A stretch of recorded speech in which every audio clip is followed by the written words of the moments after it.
राधे राधे सभी को। आज श्री कृष्ण जन्माष्टमी के पावन अवसर पर हमारे शिक्षा क्रांति मंच पे आज हम सांस्कृतिक कार्यक्रम प्रस्तुत करेंगे। आप सभी को आज श्री कृष्ण जन्माष्टमी की हार्दिक शुभकामनाएं। तो चलिए हम ये आज हमारा जो सांस्कृतिक कार्यक्रम है इसको शुरुआत करते हैं। अच्युतम केशवम कृष्ण दामोदरम, अच्युतम केशवम कृष्ण दामोदरम, राम नारायणं जानकी वल्लभम, राम नारायणं जानकी वल्लभम।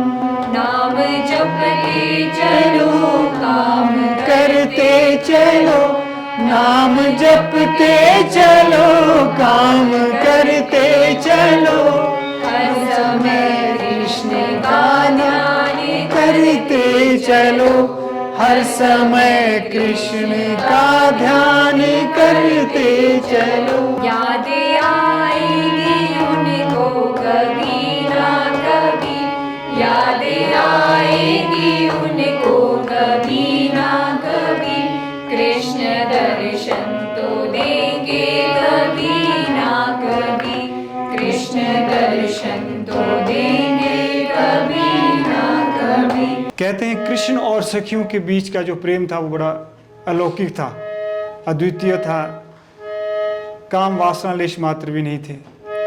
तो किस तरह से कृष्ण जब गोपियों को छोड़कर चले जाते हैं तो किस तरह से गोपियां कृष्ण के विरह में क्या गाती हैं, आइए सुनिए।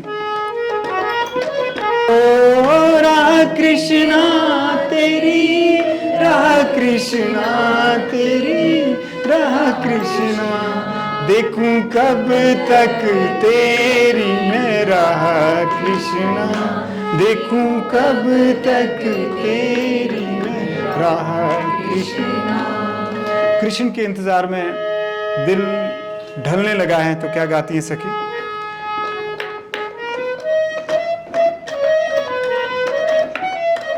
फूल कलियों पे आराम से सो गए, तुम न आए श्यामा जी किधर खो गए, तुम न आए श्यामा जी किधर खो गए, चैन लेने भी न देवे तेरी चाह कृष्णा, चैन लेने भी न देवे तेरी चाह कृष्णा।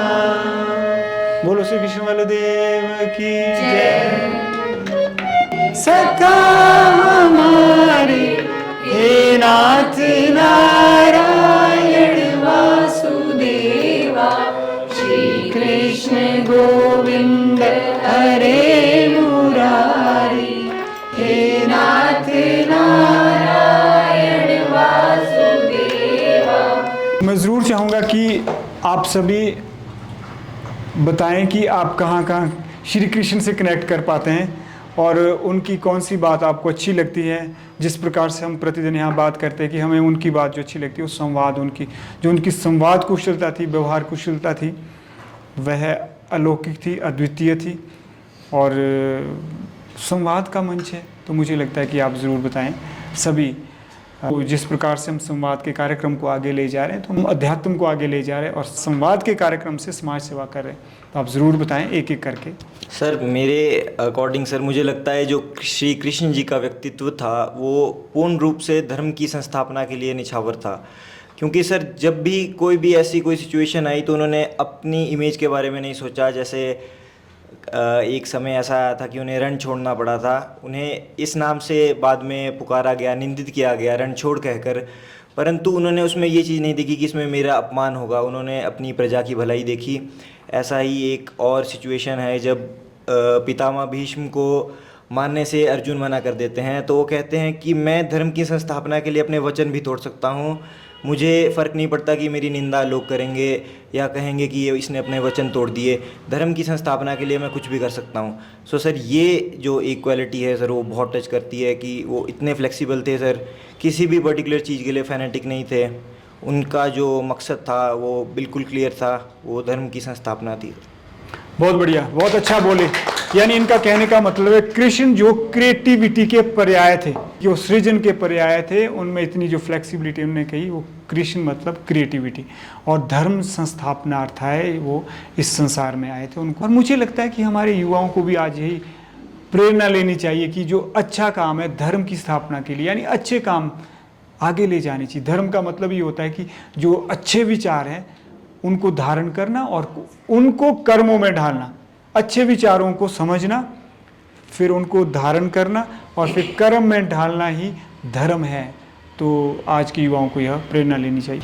श्री कृष्ण जी के व्यक्तित्व से हमें प्रेम भावना के बारे में ज़्यादा प्रेरित होना चाहिए, क्योंकि वो कहते हैं अभी प्रेम में पा लेना ही सब कुछ नहीं है, कभी कभी प्रेम में छोड़ देना भी बहुत ज़रूरी होता है, जो हमें सीखना चाहिए। आजकल लोग बोलते हैं अभी प्यार और जंग में सब जायज़ है। बहुत बढ़िया, क्योंकि श्री कृष्ण खुद ही कहते हैं कि अगर कोई मुझे समझ सकता है तो प्रेम के मार्ग से ही समझ सकता है। बहुत अच्छा धीरेज सिंह जी ने कहा। सर ऐसा तो जो क्वालिटी थी श्री कृष्ण जी में वो तो भरपूरता थी कि कोई कमी नहीं थी कि उनके अंदर कोई कमी भी ढूंढ के निकाले। पर उनकी जो सबसे अच्छी एक चीज़ थी कि अगर नारी है चाहे मर्द है, वो सबको एक समान लेके चलते। अगर जैसे को एक समान जैसे आपकी गोपियाँ है, वो बोलते थे कि गोपियाँ जो थी उनके विरुद्ध आसपास रहा करती थी। क्योंकि पॉजिटिविटी थी। वो उस कारण नहीं थे कि वो एक भगवान के रूप में उनके सामने जाते थे, बस इस करके कि वो एक अच्छे इंसान है। तो एक अच्छे इंसान की जो क्वालिटी होती है ना, वो दूर से ही दिख जाती है कि बंदा एक तरफ मतलब एकदम से अट्रैक्ट हो जाता है उसकी तरफ, फिर वो उसको ईश्वर समझता नहीं है, फिर उसको दोस्त समझता है। क्या बात है, सखा भाव। तो जैसे हमने अभी कहा कि कृष्ण के व्यक्तित्व में इतने आयाम थे कि आप जान भी नहीं सकते। उनके व्यक्तित्व का एक आयाम सखा भाव है। जब भी उनके सानिध्य में संपर्क में कोई आता था तो वो भूल जाता था कि ये भगवान है, उनको एक मित्रवत ही नजर आते थे। क्या बात है, बहुत। और सर श्री कृष्ण ही राधा जी और राधा ही कृष्ण है। क्योंकि अक्सर देखा होगा आपने कि हम विवादों में पड़ जाते हैं। हम कहते कि राधा तो कहीं हुई नहीं है, भागवत में नहीं, कहीं नहीं हुई है, ये पुराणों में नहीं हुई। लेकिन मेरे विचार से, जैसे पारुल जी कह रहे हैं, मैं इनकी बातों से सहमत हूँ, राधा का मतलब होता है आराधना। जहाँ आराधना है वहीं कृष्ण है। राधा आराधना यानी जहाँ पूजा है वहीं कृष्ण है। बहुत बढ़िया सर। श्री कृष्ण कहते हैं कि सर कोई भी परिस्थिति हो, कठिन हो या फिर आसान हो, सर उससे पीछे मत हटो, लड़ना सीखो, सामना करना सीखो। सामने नहीं बोले। कृष्ण भगवान बहुत ही दयालु थे और वो सबकी हेल्प करते थे। वो अपनी दोस्ती बहुत अच्छे से भी निभाते थे। किन के साथ उन्होंने दोस्ती निभाई थी? सुदामा। क्या बात है, बहुत बढ़िया। जब श्री कृष्ण वह अपने भक्तों को मतलब उनकी भक्ति का परिणाम देते थे। जैसे उदाहरण के लिए महाभारत में एक दृश्य होता है, मतलब जब द्रौपदी अंत में जब उसका चीरहरण होता है, वह पूछती है श्री कृष्ण से कि हे सखा, तुम मुझे बचाने पहले क्यों नहीं आए? जब मेरा चीरहरण हो गया तब क्यों आए? श्री कृष्ण कहते कि लोग मुझे तभी याद करते हैं, मतलब जब उन पर मुसीबत आ जाती है, पहले वो मुझे याद नहीं करते। वो कहते हैं कि पहले तुमने, जब दुशासन उनका चीरहरण करा था, कि भाई पहले तुमने खुद छूटने का प्रयास किया, जब तुम नहीं छूट पाई तो जितने लोग सभा में उपस्थित थे तुमने उनसे कहा, तुमने मुझे तो अंत में याद किया, और जिस समय तुमने याद किया मैं उसी समय तुम्हारी सहायता करने के लिए प्रकट हो गया। कृष्ण अपने भक्तों की सहायता करते जब भक्त उन्हें याद करते। सर मेरा मानना ये है कि मतलब कृष्ण जी जो थे ना, वो त्याग भाव के देवता थे। उन्होंने हमेशा त्याग किया। जब अर्जुन के समय में उन्होंने अपना त्याग किया, उन्होंने उसका सखा बनना सही समझा, ना कि उन्होंने खुद ऐसे समझा कि भाई मैं क्यों नहीं लड़ सकता, मैं क्यों उस जगह बैठ नहीं सकता। लेकिन उन्होंने अर्जुन के नीचे बैठना अपने आप को अच्छा समझा। सर श्री कृष्ण के जन्म के उद्देश्य से दुनिया की सारी बुराइयां ख़त्म हो गई है। मुझे श्री कृष्ण में 3 चीज़ें बहुत अच्छी लगी। सबसे पहले तो ये मुझे श्री कृष्ण जी का जो स्वभाव है वो बहुत अच्छा लगा, और दूसरा ये कि उनका जो राधा के प्रति प्रेम था वो बहुत ही अद्भुत था, और तीसरा उनकी जो मित्रता थी, उनके जो दोस्त थे सुदामा, वो मुझे बहुत अच्छा लगा। सर मुझे जो सबसे अच्छी क्वालिटी लगी वो ये थी कि वो एक बहुत अच्छे मित्र थे। उन्होंने सुदामा के साथ भी अच्छी से मित्रता निभाई, और अर्जुन के साथ भी उन्होंने अर्जुन का लास्ट तक उनको सपोर्ट किया। जो श्री कृष्ण जी है, मुझे जो सबसे अच्छी बात लगती है वो सबसे अच्छे गुरु थे, कि किस तरह एक व्यक्ति को समझाना है। अगर वो एक तरीके से नहीं समझ रहा तो उसे दूसरे तरीके से समझाना है। तो मुझे मतलब जो उनके अंदर एक गुरु थे वो सबसे अच्छा गुण लगा सर मुझे। बहुत बढ़िया, पांडे जी ने बहुत अच्छा कहा, क्योंकि श्री कृष्ण जैसे गुरुओं की आज आवश्यकता है, जो बच्चों पर ज्ञान थोपे नहीं बल्कि उसको समझाएं और उसको अपने विचार से अपने सामर्थ्य अनुसार ज्ञानार्थ होने दें या ज्ञानवान बनने दें। I just want to say I love the character of Shri Krishna because of his skill of convincing others, like the way he convinced Arjun in the battlefield, and like the way he spoke with Arjun, and like his communication skill. And I also want to say his introduction to Arjun in the battlefield while he started giving him the ज्ञान of Shrimad Bhagavad Gita. तो श्री कृष्ण कहते हैं, कान खोल कर सुनो पार्थ, मैं ही त्रेता का राम हूँ। कृष्ण मुझे ही कहते हैं, मैं द्वापर का घनश्याम हूँ। रूप कभी नर नारी का धरकर मैं ही केश बदलता हूँ। धर्म बचाने की खातिर मैं अनगित वेश बदलता हूँ। विष्णु जी का अष्टम रूप मैं परशुराम मतवाला हूँ। नाग कालिया के फन पे मैं मर्दन करने वाला हूँ। महिषासुर और बाकासुर को मैंने जिंदा गाड़ दिया। धर्म बचाने की खातिर हिरण्यकश्यप फाड़ दिया। श्री कृष्ण ने हमें बहुत सारी अच्छी अच्छी बातें सिखाई है जो हम अपने जीवन में उतार सकते हैं। वो बहुत ही अच्छे मित्र थे अर्जुन के। उन्होंने अर्जुन का कभी भी साथ नहीं छोड़ा। तो मैं भी चाहता हूँ मैं भी एक ऐसा दोस्त बनूँ जो अपने दोस्त का साथ कभी ना छोड़ूँ। From Lord Krishna we can learn many things, but the thing I love most is his wittiness, his loving nature. He was born in a cage, but he's brought up in another village. But he has same love towards both of his mothers. He loved Radha, and then their love, we still give example of their love till date. So that are some things which we can learn from Lord Krishna. Sir Krishna ji की इतनी पत्नियां क्यों थी? और एक second question sir मेरा ये है कि अगर वो चाहते तो युद्ध रोक सकते थे, फिर भी उन्होंने क्यों नहीं रोका सर? जैसे अपने विचार रखना चाहूँगा, उत्तर तो मैं नहीं कहूँगा इसको। विचार बहुत बड़ी। बट सर पहला पॉइंट जो आपने पत्नियों का कहा, बीवियों का कहा, पुराणों में ये माना जाता है कि कृष्ण जी की 16,108 पत्नियाँ थी। और इसके पीछे एक कहानी है। असुर था भूमासुर नाम का, उन्होंने एक तप या फिर वो कुछ तंत्र वगैरह कर रहे थे जो भी, उसके लिए 16,000 कुछ रानियों की वो बलि देने के लिए उनको इकट्ठा किया था। उन्हें कृष्ण भगवान ने उसके चंगुल से छुड़ाया भूमासुर के। उसके बाद जब वो लड़कियां जब रानियां वापस गई तो समाज ने उन्हें अपनाने से मना कर दिया। कहा कि आप चरित्रहीन है, आप ने इतना समय उस राक्षस के साथ बिताया है। फिर कृष्ण भगवान ने उन सभी पत्नियों को अपनाया, उनका पति बने। और यह भी माना जाता है कि वो एकमात्र एक पर्सनैलिटी नहीं थे, 16,000 अलग अलग रूपों में उन सब के साथ रहते थे। अलग अलग महल में उन्हें रखा गया है। अब मैं तो यह मानता हूँ कि या तो आप किसी एक ही चीज़ पे विश्वास करें या फिर पूर्ण रूप से उस पर बिल्कुल विश्वास ना करें। सो मैं ये मानता हूँ कि यह उस चीज़ का एक आंसर जो है पुराणों में ही मेंशन्ड है। और दूसरी बात जो आपने कहा कि युद्ध टाल सकते थे, मेरे हिसाब से तो उन्होंने अपनी तरफ से पूर्ण प्रयास किए। वो कौरवों के यहाँ गए, राजसभा में उन्हें समझाया। दुर्योधन नहीं माना। कृष्ण भगवान ने इतना अच्छा प्रस्ताव पांडवों की तरफ से रखा कि अगर आपने आधा राज्य नहीं देना है तो 5 गांव तो आप दे ही सकते हो। तो मूर्ख दुर्योधन कहता है कि 5 गांव तो छोड़ो, मैं तो एक सुई के बराबर जगह भी नहीं दूंगा। उससे ज़्यादा मुझे तो लगता नहीं कृष्ण भगवान कुछ कर सकते थे। He was very excellent in communication skills. His convincing skill was brilliant, but still that guy he was not ready to accept his proposal. So मैं मानता हूँ कि उन्होंने अपनी तरफ से तो पूर्ण किया जो कर सकते थे। अब जो फिर होना है वो तो फिर निश्चित है।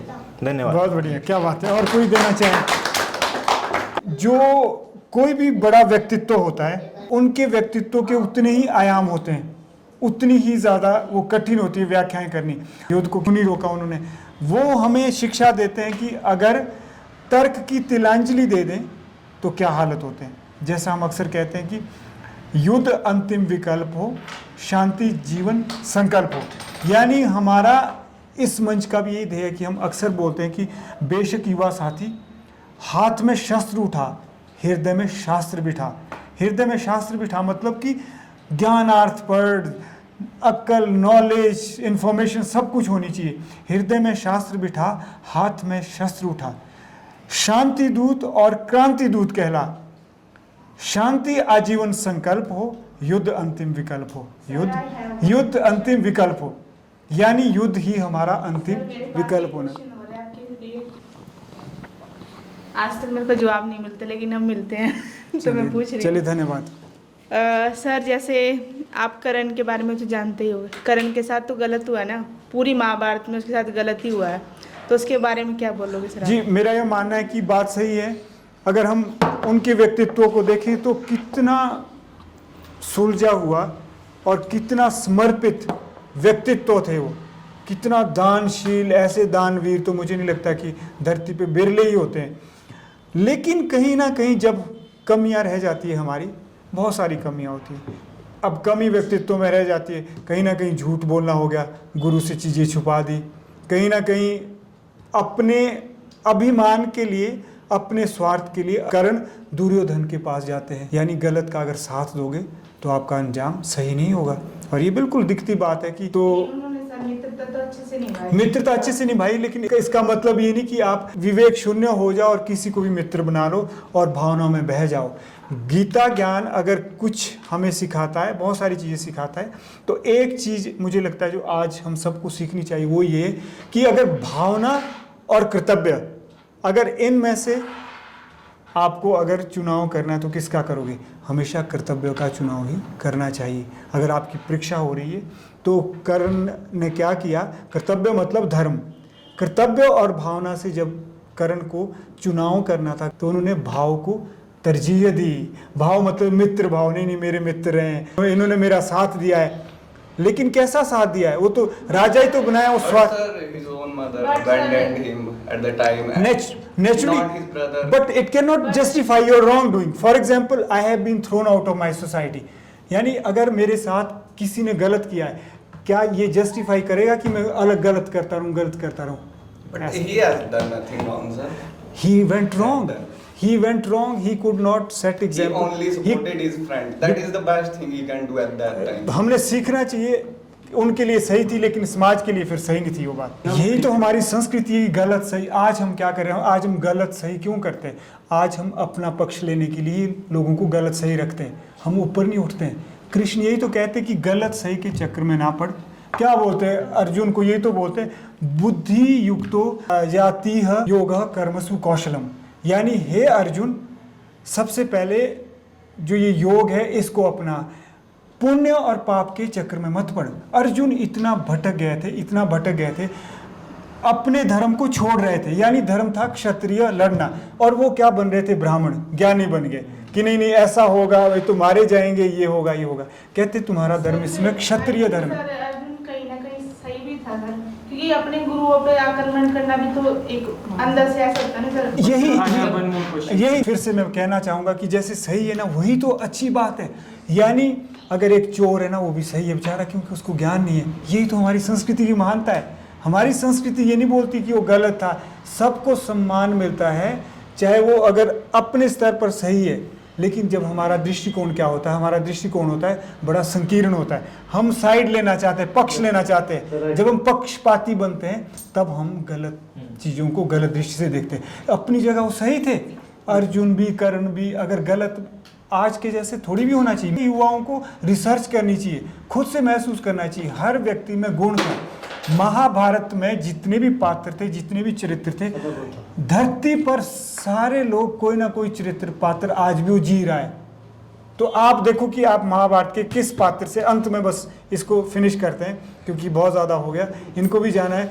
आपने बताना है कि महाभारत के किस पात्र से आप स्वयं को कनेक्ट कर पाते हैं। यानी कौन सा पात्र लगता है कि शायद आ रहा हूँ मैं तो कनेक्ट कृष्ण के साथ करता हूँ। मैं संवाद कला, मैं संवाद की संस्कृति को स्थापित करना चाहता हूँ। मैं अक्सर कहता हूँ, मैं कृष्ण तो नहीं सत्यन हूँ, अर्जुनों की खोज में हूँ। पारुल के लिए जोरदार तालियां। इसका मतलब ये सच में इन्होंने मेरे विचार पढ़े हैं। मैं कृष्ण तो नहीं सत्यन हूँ, पर अर्जुनों की खोज में हूँ। धर्म कर्म के संवाद में दुर्योधनों से घिरा पर मौज में हूँ। धर्म, मैं कृष्ण तो नहीं सत्यन हूँ, पर अर्जुनों की खोज में हूँ। कर्म धर्म के संवाद में दुर्योधनों से घिरा पर मौज में हूँ। तो आज की जो समय की मांग भी यही है। आज हमने क्या कर दिया? आज लड़ाइयाँ कर रहे हैं। एक पक्ष बोल रहा है नहीं हुए, दूसरा बोल रहा हुए। क्या आप जो ना कर रहा है क्या प्रमाणित कर सकते कि नहीं हुए? कभी नहीं कर सकता है। और जो बोल रहा है हुए, प्रमाणित कर सकते, कभी नहीं कर सकता है। तो हमें क्या करना चाहिए युवा साथियों, बताओ? हमें ये करना चाहिए कि उसमें ना पड़े, होने और ना होना वो गौण है। प्रधान क्या होना चाहिए कि उनके जीवन से क्या शिक्षा मिलती है, क्या सीख मिलती है, वो सीख लो, ना कि लड़ाई में पड़ो। लड़ाई बाहर समाज, जब आप बड़े होंगे तो समाज लड़ रहा है, आज इतना लड़ा दिया, कलंकित कर दिए। राम कृष्ण के चरित्र को भी कोई कुछ बोल रहा है, कोई कुछ बोल रहा है, एक किताब में ये लिखा, दूसरी किताब में, जनता को भी कंफ्यूज कर दिया। तो मेरा तो युवा साथियों से निवेदन है कि आप क्या करें, ज़रूर इनको पढ़ें और सुने, लोगों की बातों में ना आए, लड़ने लड़ाने का काम ना करें। ये देखें कि कृष्ण कितना व्यवहारिक कैरेक्टर है। रहने दो भगवान वगैरह कुछ, इंसान के जैसे देखो, जहाँ कनेक्ट कर सकते वहाँ कनेक्ट करो। और ये देखो कि आप कहाँ कनेक्ट कर सकते, किस पात्र से कनेक्ट कर सकते। I actually don't know which character I relate to, but I admire when I saw in TV serials those Mahabharata, so I admired Arjuna as the great warrior. Great warrior, शाबाश। No character. Okay, हाँ sir, reason इसका ये है कि या तो उसके character कुछ ज़्यादा ही अच्छे हैं, उतना अच्छा मैं हूँ नहीं, अच्छा, या फिर कुछ ज़्यादा ही बुरे हैं उतना ही बुरा मैं नहीं। तो कनेक्ट नहीं कर पाता। लेकिन मेरा यह मानना है कि कुछ ऐसे कैरेक्टर भी है, ना ज़्यादा बुरे ना ज़्यादा अच्छे। फिर से पढ़िएगा आप, ज़रूर पढ़ना निखिल जी, ज़रूर पढ़। जो महाभारत में एक कैरेक्टर थे अभिमन्यु, मैं समझता हूँ कि मैं अभिमन्यु के साथ ज़्यादा कनेक्ट कर सकता हूँ। So I don't feel connected to any character, but I do admire so many characters of Mahabharata. बस सर यही है, अभी कनेक्शन तो सर कोई बिल्ड हुआ नहीं है। I believe sir I need to work on my wiring for building that connection. So I also don't have any connection with any character, but if I want to be any character of Mahabharata, so I will become Barbari. Sir, for me it's a Karna. Bhim. Sir connect तो नहीं पता, पर कुंती का role अच्छा लगता है। I also like Duryodhan. Arjun. मैं महाभारत में दो कैरेक्टर है उनसे कनेक्ट करती हूँ, माता कुंती और युधिष्ठिर से। श्री कृष्ण और अर्जुन। नाम जपते चलो काम करते चलो, नाम जपते चलो काम करते चलो, हर समय कृष्ण का ध्यान करते चलो, हर समय कृष्ण का ध्यान करते चलो।